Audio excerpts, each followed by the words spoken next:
Hello বন্ধুরা, আশা করি তোমরা সকলেই ভালো আছো।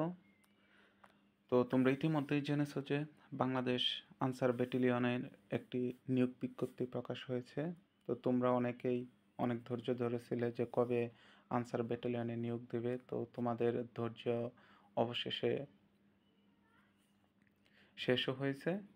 তো আজকে আমি আমার এই ভিডিওতে তোমরা কিভাবে একজন বাংলাদেশ আনসার ব্যাটালিয়নের সদস্য হতে পারবে, কিভাবে পরীক্ষা হবে, আবেদন করতে কি কি যোগ্যতা লাগবে, পরীক্ষা কখন হবে, সমস্ত কিছু নিয়ে আলোচনা করব।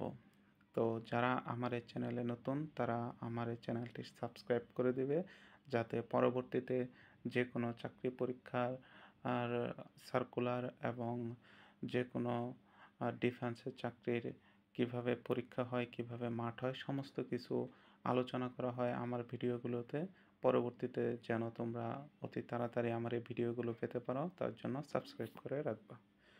তো শুরুতেই এই আনসার ব্যাটালিয়নে যোগদান করার জন্য তোমাকে বাংলাদেশের একজন প্রকৃত নাগরিক হতে হবে।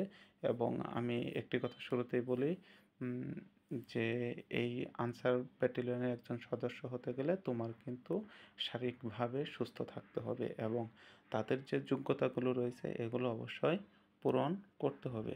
তো তোমরা আমার ডিসপ্লেতে দেখতে পাচ্ছ যে আবেদনকারী নিম্নলিখিত যোগ্যতা কী কী থাকতে হবে। তো এখানে তোমরা দেখো আবেদনের বয়স যেটা বলা হয়েছে যে 18 থেকে 22 বছর, অর্থাৎ তুমি যদি এই আনসার ব্যাটালিয়নে আবেদন করতে চাও তাহলে তোমার বয়স হতে হবে 18 থেকে 22 বছরের ভিতরে, অর্থাৎ এর কমও যেন না হয়, বেশিও যেন না হয়, ঠিক আছে। এবং 22 বছরটা তোমার হতে হবে 12/4/2025 তারিখে, অর্থাৎ এপ্রিল মাসের 12 তারিখে যেন তোমার 18 বছর অথবা 22 বছরের ভিতরে যেন বয়সটা থাকে, তাহলে তুমি আবেদন করতে পারবে। এবং বৈবাহিক অবস্থা রয়েছে অবিবাহিত। শিক্ষাগত যোগ্যতা রয়েছে কোনো স্বীকৃত বোর্ড হতে ন্যূনতম মাধ্যমিক স্কুল সার্টিফিকেট অর্থাৎ এসএসসি বা সমমান পরীক্ষায় উত্তীর্ণ, ঠিক আছে। এখানে কিন্তু কোনো পয়েন্টের কথা উল্লেখ নেই।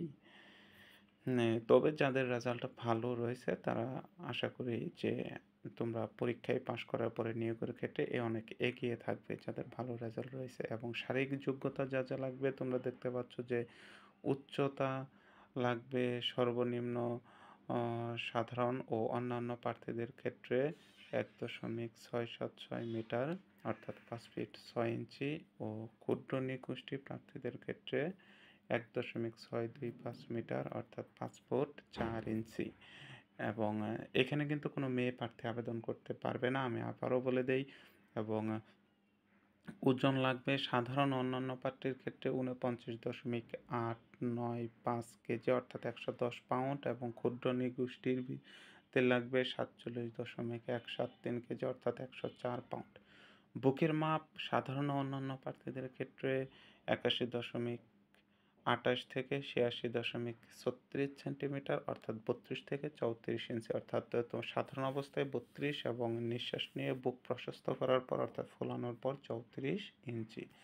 এবং ক্ষুদ্র নিগোষ্ঠী প্রার্থীদের ক্ষেত্রে 76.2 থেকে 81.28 সেন্টিমিটার অর্থাৎ 30 থেকে 32 ইঞ্চি। এবং দৃষ্টিশক্তিটা হলো তোমার চোখের দৃষ্টিশক্তি যেন 6/6 থাকে, অর্থাৎ কোনো রকমের যেন কোনো সমস্যা না হয় কোনো জিনিস দেখতে।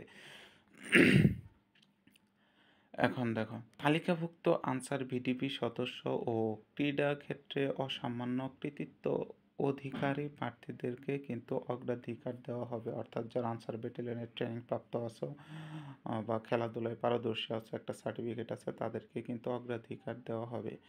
এবং অনলাইনে আবেদন করতে পারবে এটা তোমরা। এবং আবেদন করার জন্য তোমাদেরকে কি করতে হবে, ইউনিয়ন পর্যায়ে যেও তোমরা আবেদন করতে পারবে, অথবা আনসার ও গ্রাম প্রতিরক্ষা বাহিনী ওয়েবসাইটে রয়েছে, সেটি হলো www.ansarbdp.gov.bt। তোমরা ডিসপ্লেতে দেখতে পাচ্ছ এবং আমার ভিডিও ডেসক্রিপশনেও এই লিঙ্কটি দেওয়া থাকবে, এখান থেকে তোমরা ওই লিঙ্ক থেকে আবেদন করতে পারবে। এবং এই আবেদন লিঙ্কটি কিন্তু তোমাদের 24 মার্চ 2025 খ্রিস্টাব্দ তারিখ হতে 12 এপ্রিল 2025 খ্রিস্টাব্দ তারিখ পর্যন্ত সক্রিয় থাকবে, ঠিক আছে। এবং আবেদন ফি তোমরা কীভাবে পরিশোধ করবে। দেখো, অনলাইন রেজিস্ট্রেশনকালীন নির্ধারিত আবেদন পোর্টালে প্রদর্শিত মানি ট্রান্সফার পদ্ধতি অনুসরণ করতে হবে যা অফারের যোগ্য। অর্থাৎ যখন তুমি আবেদন করবা ওই লিঙ্কে যাওয়ার পরে তোমার আগে টাকা জমা দিতে হবে। ওইখানে বিভিন্ন ধাপ আসবে কীভাবে টাকা জমা দেবে, তারপরে তোমাকে আবেদন টাকাটা সাবমিট করার পরে কনফার্ম SMS দেবে, তারপরে তোমাদের ফর্ম পূরণ করতে হবে। ঠিক আছে? এবং এটি কিন্তু প্রতিদিন সকাল 10 ঘটিকা হতে রাত 10 ঘটিকা পর্যন্ত আবেদনটি করতে পারবে। এবং আবেদন করার পরে রেজিস্ট্রেশন অনলাইন করার পর এটি অনলাইন হতে আবেদনপত্রটি প্রিন্ট করে সংরক্ষণ করে রাখবে এবং পরবর্তীতে মাঠ হওয়ার 3 দিন আগে তোমাদেরকে SMS দিয়ে জানিয়ে দেওয়া হবে। ঠিক আছে? এবং আবেদনটা কিন্তু তোমরা করতে পারবা সকাল 10টা থেকে রাত 10টার ভিতরে। এখন দেখো, এটার বাছাই পরীক্ষা অর্থাৎ প্রাথমিক বাছাই পরীক্ষাটা কই হবে। বাছাইকৃত স্থান হলো বাংলাদেশ আনসার ও বিডিপি একাডেমি শফিপুর গাজীপুর। ঠিক আছে? এখানে তোমাদের বাছাই হবে সারা বাংলাদেশের। আর বাছাইয়ের তারিখ অনলাইনে দাখিলকৃত আবেদনে উল্লেখ্য মোবাইলে SMS এর মাধ্যমে জানিয়ে দেওয়া হবে।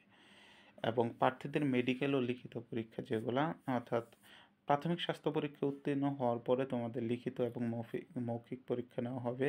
এবং যারা প্রাথমিকভাবে নির্বাচিত হবে মৌখিক পরীক্ষার পরে তাদের blood sugar, AHB, AIC, SBS, AG, NT, HBC এবং সিরাম, স্যাট্রাইন এবং ডোপ টেস্ট সম্পূর্ণ করা হবে। ঠিক আছে? এবং ব্লাড সুগার, HbA1c এবং সিরাম এই পরীক্ষাগুলো যারা যোগ্য হবে তাদেরকে SBS, AG ও NT-HCV রক্ত পরীক্ষায় নেগেটিভ এবং ডোপ টেস্টে ইউরিন পরীক্ষায় নট ডিটেক্টেড ফলাফল প্রাপ্ত প্রার্থীগণই চূড়ান্ত বলে নির্বাচিত হবে। এবং পরবর্তীতে সঠিক তদন্ত প্রতিবেদনের মাধ্যমে তোমাদেরকে নিয়োগপত্র প্রদান করা হবে, অর্থাৎ পুলিশ ভেরিফিকেশনের মাধ্যমে। এবং কাগজপত্র, লিখিত পরীক্ষায় অংশগ্রহণের জন্য প্রার্থীদেরকে নির্বাচিত কমিটির কাছে নিম্নলিখিত কাগজপত্র জমা দিতে হবে। তোমরা ডিসপ্লেতে দেখতে পাচ্ছ যে এখানে কী কী লাগবে। যেমন প্রথম শ্রেণী গেজেট অফিসার কর্তৃক সত্যায়িত সকল যে শিক্ষাগত সাময়িকপত্র রয়েছে সেগুলো সত্যায়িত ফটোকপি অথবা মূল কপি, এবং তোমাদের সাম্প্রতিক 6 কপি পাসপোর্ট সাইজের ছবি লাগবে। এবং ইউনিয়ন পরিষদ অথবা পৌরসভা মেয়র কর্তৃক নাগরিক সনদপত্র, NID কার্ডের সত্যায়িত ফটোকপি, তারপর অবিবাহিত ফর্ম, তারপরে অনলাইন কর্তৃক যে আবেদনপত্রটি রয়েছে ওইটার অ্যাপ্লিকেশন কপি, আবার লিখিত এবং মৌখিক পরীক্ষার সময় জাতীয় পরিচয়পত্র কিন্তু সহ সকল সনদ মানে যেগুলো অরিজিনাল ওগুলো প্রদর্শন করতে হবে। ঠিক আছে? পরবর্তীতে প্রশিক্ষণের স্থান ও মেয়াদ। প্রশিক্ষণের স্থান বাংলাদেশ আনসার বিডিপি একাডেমি শফিপুর গাজীপুরে তোমাদের প্রশিক্ষণের স্থান হবে। প্রশিক্ষণটা তোমাদের দিতে হবে 6 মাস মেয়াদি এবং 6 মাস পরে তোমাদেরকে সন্তোষমূলকভাবে এই প্রশিক্ষণটি সমাপ্ত হবে। প্রশিক্ষণকালীন তোমরা সরকারি নিয়ম অনুযায়ী পোশাক সামগ্রী, থাকা, খাওয়া ও চিকিৎসার সুবিধা পাবে। ঠিক আছে? এবং নিয়োগ ও চাকরিকালীন সুবিধা, তোমরা 17তম গ্রেড অনুযায়ী 9,000 থেকে 21,800 বিধি মোতাবেক প্রাপ্য। এর সাথে কিন্তু অন্যান্য ভাতাদি আরও পাবে। ঠিক আছে? এটা তোমার স্কেল, 17তম স্কেলের বেতন। এবং যখন তুমি ট্রেনিং শেষ করবে তখন থেকে তোমার 2 বছরের শিক্ষানিবেশকাল শুরু হবে। 2 বছর তুমি শিক্ষানিবেশকাল থাকবে এবং 2 বছর শেষ হওয়ার পরে তুমি চাকরিতে স্থায়ী করা হবে তোমার চাকরি, তখন একদম তুমি সরকারি হয়ে যাবে। কিন্তু 2 বছর তোমার শিক্ষানিবেশকাল থাকবে। এবং নিয়োগপ্রাপ্ত প্রার্থীরা বিনামূল্যে পোশাক সামগ্রী, ঝুঁকি ভাতা, চিকিৎসা সুবিধা ও নিজ পরিবারের নির্ধারিত সংখ্যক সদস্যের জন্য প্রাপ্যতা অনুযায়ী সরকারের প্রদত্ত ভর্তুকি মূল্য রেশন পাবে। অর্থাৎ তোমার পরিবারের জন্য তুমি রেশন পাবে। ঠিক আছে? এবং সাধারণ নির্দেশাবলীর ভিতরে রয়েছে, অর্থাৎ এই যে তোমাদের যে তোমরা আবেদন করবা এই পদের হ্রাস বৃদ্ধি কর্তৃপক্ষ করতে পারে। তারপরে তোমার এই আবেদনের ভিতরে কোনো ভুল থাকলে সেটির জন্য তোমার চাকরি হয়তো অব্যাহত করতে পারে, বা তুমি দালালের মাধ্যমেও যদি চাকরি নাও পরবর্তীতে যদি এটি প্রকাশ পায় তাহলেও তুমি চাকরি হতে বাতিল হতে পারে তোমার চাকরিটি। তো তোমরা নিজের যোগ্যতায় চাকরি নেবা, দালালের ধরার দরকার নেই। তুমি যদি একজন মেধাবী স্টুডেন্ট হও এবং প্রকৃতপক্ষে যোগ্য প্রার্থী হও তাহলে অবশ্যই তোমার চাকরি হবে। এবং সর্বশেষ আমি বলতে চাই যে যারা আবেদন করবা তারা লাস্ট ডেটের জন্য অপেক্ষা না করে তাড়াতাড়ি আবেদন করে ফেলবা। শেষ দিকে কিন্তু সার্ভারে অনেক সমস্যা হয় এবং আবেদন শুরু কিন্তু ২৪ তারিখ মার্চের ২৪ তারিখ থেকে এপ্রিলের ১২ তারিখ এর ভেতরে তোমরা আবেদনটি করে ফেলবা। তো সকলের জন্য শুভকামনা। আশা করি তোমরা বাংলাদেশ আনসার ব্যাটালিয়নের একজন যোগ্য সদস্য হও। তো সকলে ভালো থাকবা। আল্লাহ হাফেজ। আর আমার এই চ্যানেলটিকে সাবস্ক্রাইব করে দেবা। সবাই ভালো থাকো।